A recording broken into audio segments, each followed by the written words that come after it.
我是云飞。之前一段时间不是家里整了NAS，原先的老笔记本又解放出来当家里的这个硬件电脑，但随着用着多了，就发现还是得整台小电脑在阁楼上，因为这个在家工作的情况还是蛮多的，这个笔记本还是不太得劲，所以就想着要不完全自己组台小主机放阁楼使用，刚好也捡垃圾玩了那么多硬件了，应该是可以简单的搞定这个小小的需求。那么首先就要确定咱们要干什么，一个是我回家码字、赶稿子，然后就是处理一点 3D 建模、发打印任务，这两个都不需要有啥太高的配置，都是很简单的东西啊。然后就在家里面看看视频、打打游戏，也不需要太好的画面，就解说养就行。最后就是体积不要太大，阁楼的位置还是比较小的。那么这样一套下来，其实没啥太高负载的一个场景，都是很基础的。放在大家的需求里面，应该就是个入门的小台式。那么要不我们就批个2000的预算，整一台可以玩主流的网游、中画质畅玩3A 游戏的小主机吧。那么话不多说，咱咨询一下大佬，在得到回复之后就直接开杠。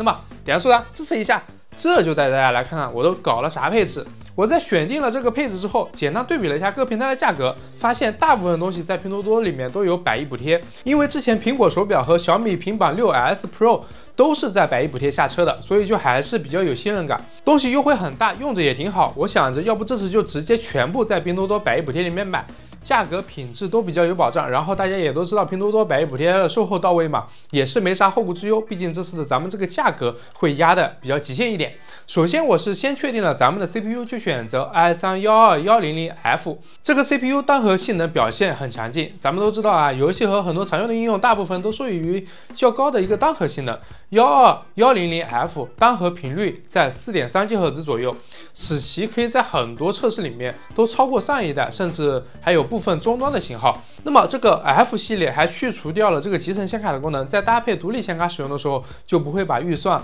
花在这个用不上的地方。主板就选择了华擎的 H610M-H2， 它是一个小板，作为专门针对12代酷睿而设计的入门板，装个12100F 还是绰绰有余的。然后板子的拓展性比较一般，接口也就满足需要，不过我也不超频，也不玩操作，能用就行啊。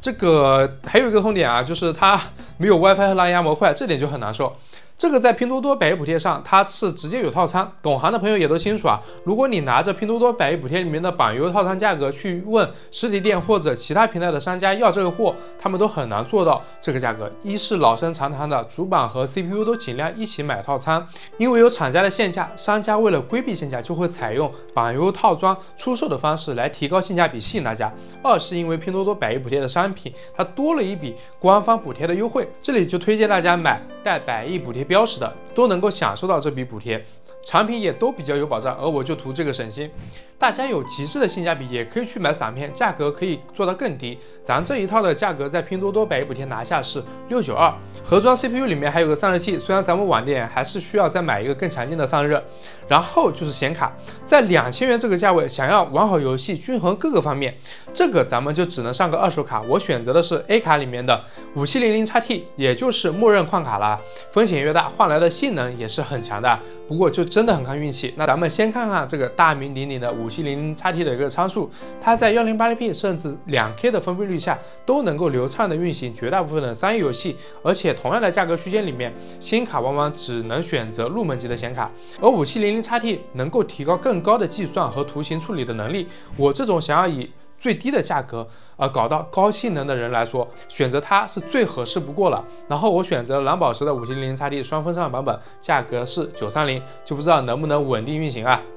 而接下来的配件就很好选择了，首先是机箱，因为我阁楼的工作位右手边有个架子，高度也是刚好和桌面平齐，我选择了大水牛的光之镜，65块钱的一个侧透，加上3个机箱的风扇，在拼多多100亿补贴仅95就拿下。买它一个最大的原因就是它的开机键和 USB 口就在右手边，开机点亮、插拔硬盘啥的都比较适合我那个小阁楼。而上面提到的散热，我也就直接摆补大水牛了。T41 4铜管，它采用多铜管直触 CPU 热源，比原装散热器简单的铜底板结构，具有更快的热传导速度，能够更迅速的将热量传递到散热鳍片，然后就是风道设计也会更好一点，且价格就41.5块，狗当入手啊。内存因为主板仅支持 DDR4 的内存，所以我选择了骁金的 DDR4 8G3200英特尔专用条，价格是64一根，我买了2根主个双通道，价格是126。这些在拼多多百亿补贴购入都挺香的，全部配下来能省下不少啊。而 SSD 方面，因为不需要有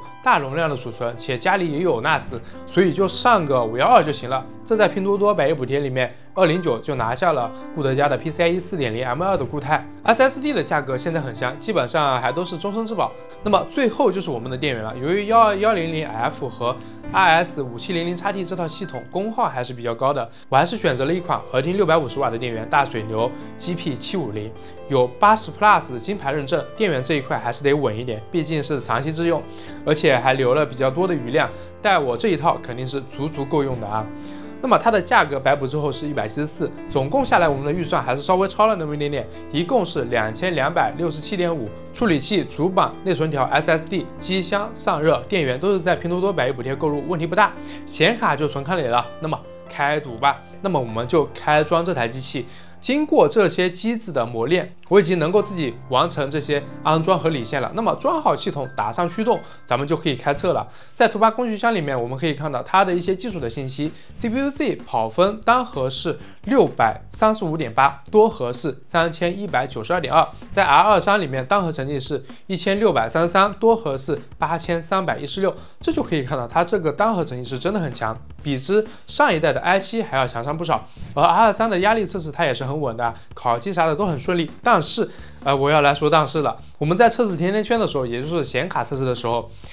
出现了直接卡住的情况。一开始我还以为是显卡不兼容啥的，想着换个 3D Mac 测试一下就好了。我看起来画面可以啊。结果我们半场开香槟之后，它直接黑屏。再之后显卡就直接不转了，直接就 GG。我承认我买矿卡有赌的成分，但这开局就输还是有点难崩。好在是刚到手，所以也就很顺利的退货退款了。而因为本来这天就打算测试游戏数据来着，显卡没了那还咋搞？于是我想再赌一次，直接在附近找了一家店，急速奔袭过去，拿了一张迪兰的5700XT，这回价格更是便宜了一点，只要850。且在现场刷甜甜圈，在测试了10来分钟之后，确定应该没啥问题之后，又回到了工作室再次开测，但又遇到问题了，黑屏闪烁，我又要怀疑人生了。好在只是 DP 接口接触不良，换了一个接口就正常了。万幸这个矿卡暂时没雷，我们终于是可以开始测试我们的显卡了。在甜甜圈里面跑了10来分钟的压力测试，它的温度是上升到了85度左右。矿卡嘛，这很正常，稳稳跑完就行了。而在 3D Mac 里面跑 TimeSpy 基准测试，我们可以跑到接近9000分，它给出的游戏性能是在2K 模式下，战地5应该是可以85帧以上，这个分数还是非常不错的。那么接下来就是大家喜闻乐见的鲁大师，也给你们一个参考。它的总分是来到了104万，是击败了全国60%的用户。然后它的显卡 3D 评测得分是这个18000，就简单的娱乐一下。跑分它仅仅是一个参考，那么最终还是要看我们实测的游戏。那么我会测试几款游戏给大家一个小小的对比 ：Apex、黑神话悟空、赛博朋克2077、星际战甲。其中星际战甲和黑神话我比较熟 ，Apex 小伙伴比较熟，赛博朋克我们都不熟，所以那个就做简单的演示。首先是 Apex， 在 1080p 下全高画质一点压力都没有 ，low 帧也就103，平均帧开到了156，而 2K 下稍微有点压力啊，平均帧是121 ，low 帧78，还是非常不错的。而到了 4K 就刚好能稳82，low 帧来到了63，这表现还是能玩的啊，还是非常可以的。再就是咱们国产 3A 黑神话悟空，在 1080p 下高画质平均帧是85帧，2K 模式下平均帧79帧，但如果我们切换到 4K， 它的帧数就比较急了啊，只有40多帧，且有一定的延迟。2K 全高还是可玩的，整体反馈也 OK， 这表现挺不错了啊。而赛博朋克我们这个测试就仅供参考了，因为都不太会玩，全高画质 1080p 下多人场景的话，平均帧是74帧，而 2K 人少的时候平均帧到了87帧，就还反而挺稳的。而到了 4K 下，平均帧就来到了58帧，这个表现就还是可以接受的啊，毕竟没光追嘛，这个帧数还是挺稳的。而我经常玩的星际战甲本来优化就挺好的，在全高画质下，1080P 是可以跑到130多帧，2K 是接近100帧，而 4K 压力就会更大一点，也是到了59帧，但 low 帧就很低啊，只有33帧，整体看起来就会有种卡卡的感觉。我们总的看下来，这个矿卡的威力还是非常强的，咱在不超频的情况下跑出来的成绩是真的好，不仅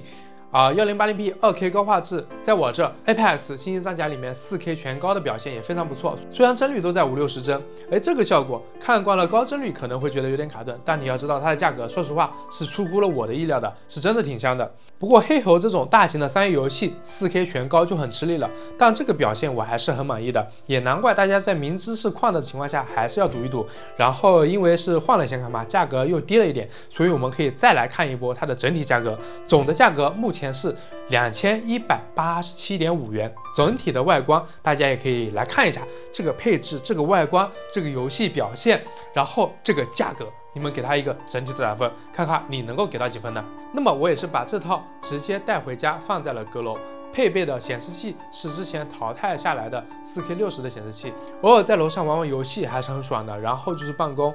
咱这配置简直就太简单了，码字和打印都没啥问题。在这里就还是需要再夸一下拼多多110补贴啊，整个配件下来的感觉就是靠谱便宜，没掉一点链子，属于是花小钱办大事了。我把链接放在评论区了，有需要的朋友可以直接去看看。我们有个自己的小空间还是非常爽的，到时候就直接可以窝在上面玩游戏、看动漫了。回到我们的这套配置，我也是第一次完完全全自己装机，这个配置可能也有很多可以优化的地方，仅作为一次小小的购物分享。咱买的东西除了显卡，里面都是拼多多110补贴的全新，但是这个二手的矿卡折腾了我们很久。这个视频从一开始的月初折腾到现在，时间上花费的最多的是因为这个卡。就怎么说呢？性能固然是不错，但后续的使用以及保修完全是未知的。整体下来整出来是挺爽的，也很有成就感。但是真的不推荐大家折腾，除非你有时间，除非你也不怕炸。我是重要的数据都是在 NAS 里面，所以其实我是有保障的，不要轻易模仿。显卡大家想买的话，其实也还是推荐去拼多多110补贴上面看看，是新品也有平台的一个保障。那么这就是我的折腾之路，希望这个小小的体验可以帮助到大家，给你一点小小的启发。记得点赞、投币支持一下，那这就是对我最大的鼓励。最后如果有什么想我测的产品，也欢迎留言。那我是云飞，那我们记得下个视频再见。